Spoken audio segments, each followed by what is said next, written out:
If you're more of a visual learner, check us out on YouTube where we draw out details of the PMP exam.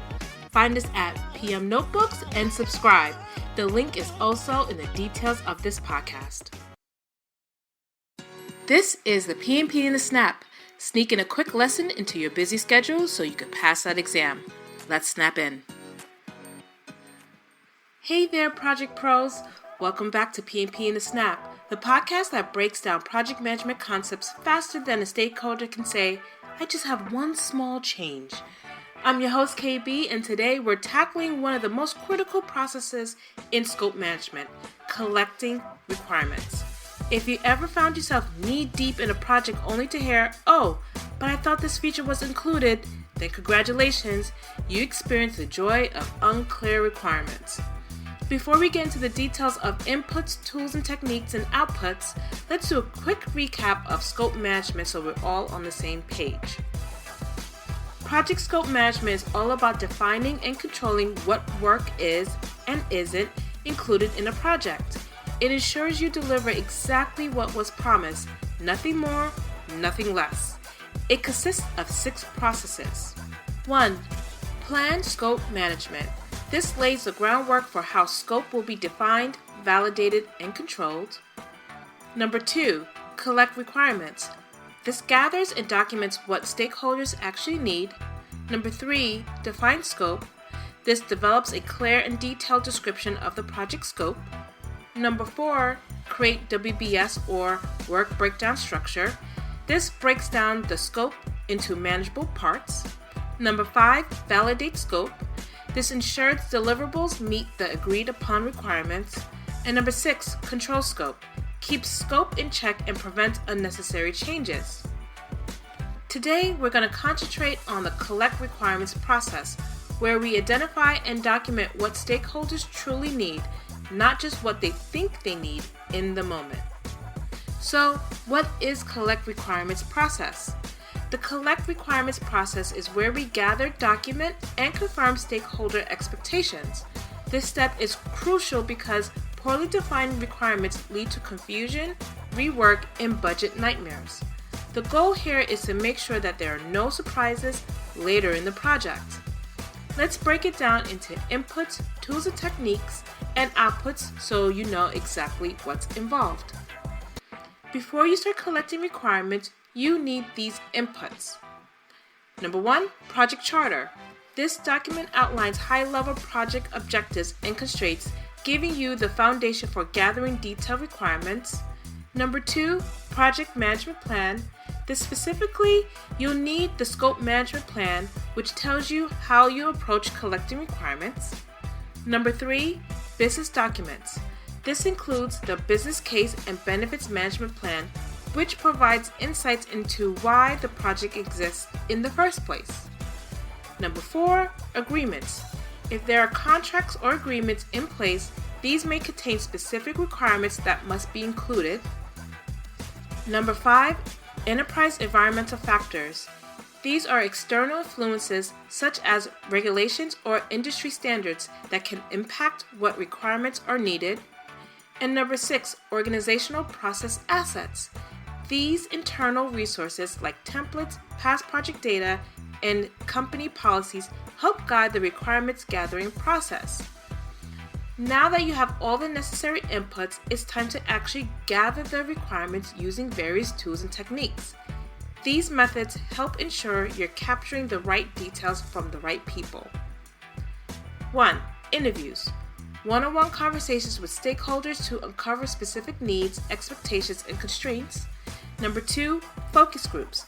Small group discussions to explore different perspectives and refine requirements collaboratively. Number 3, facilitated workshops. These are structured sessions where key stakeholders come together to define requirements efficiently. Number 4, brainstorming. This encourages creative thinking to generate a wide range of possible requirements. Number 5, surveys and questionnaires. These are great for gathering inputs from a large number of stakeholders. Number 6, benchmarking. Comparing project requirements against industry best practices. Number 7, prototyping. Creating a preliminary version of product to gather feedback before finalizing requirements. Number 8, observations and job shadowing, watching end users in action to identify unspoken needs. Number 9, document analysis, review existing documentation such as previous project plans or regulatory guidelines to identify relevant requirements. Number 10, decision-making techniques, methods like voting or prioritization matrices to determine the most important requirements. Once you've gathered all the requirements, you document them in 2 key deliverables or outputs. These are requirements documentation. This is a detailed record of all collected requirements, including business, technical, and stakeholder needs. This can be in the form of a spreadsheet, documentation, or database. Number 2, requirements traceability matrix. This is a structured way to track requirements from origin to completion, ensuring nothing gets lost along the way. This matrix links each requirement to its source, business objective, and eventual project deliverable. If you skip or rush through these processes, it could lead to scope creep, which is an uncontrollable change that sneaks into the project. This could also be rework, wasting time and budget on features that were never truly needed, or misalignment. This is delivering something stakeholders don't actually want. A well-executed collect requirements process ensures your project delivers exactly what was promised. No surprises, no confusions, no unnecessary changes. So let's summarize what we covered today. Collect requirements is all about gathering and documenting what stakeholders need. You need key inputs like project charter, scope management plan, business documents, agreements, enterprise environmental factors, and organizational process to guide your process. Number 3, you use various tools and techniques like interviews, focus groups, surveys, prototyping, and benchmarking to collect requirements effectively. And the outputs are requirement documentation and the requirements traceability matrix, which ensures all requirements are properly tracked and validated. Mastering this process means fewer headaches, better alignment, and much smoother project execution. And that's a wrap on today's episode of PMP in a Snap. If you found this helpful, be sure to subscribe, leave a review, and share this episode with your fellow project managers. By the way, we're also on YouTube. If you want a more visual explanation of these PMP concepts, head over to PM Notebooks on YouTube. Until next time, stay sharp, stay proactive, and remember, a project without clear requirements is just a wish list with a deadline. See you soon in the next episode.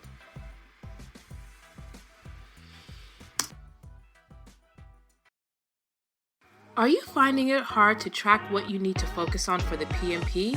We got just the thing for you. Go to pmnotebooks.com and sign up to get a free PMP study planner. This planner is created to help you map out your attack on the exam so you can pass it on the first time. In addition, you'll get some bonus tips about the exam. The link is also in the podcast description.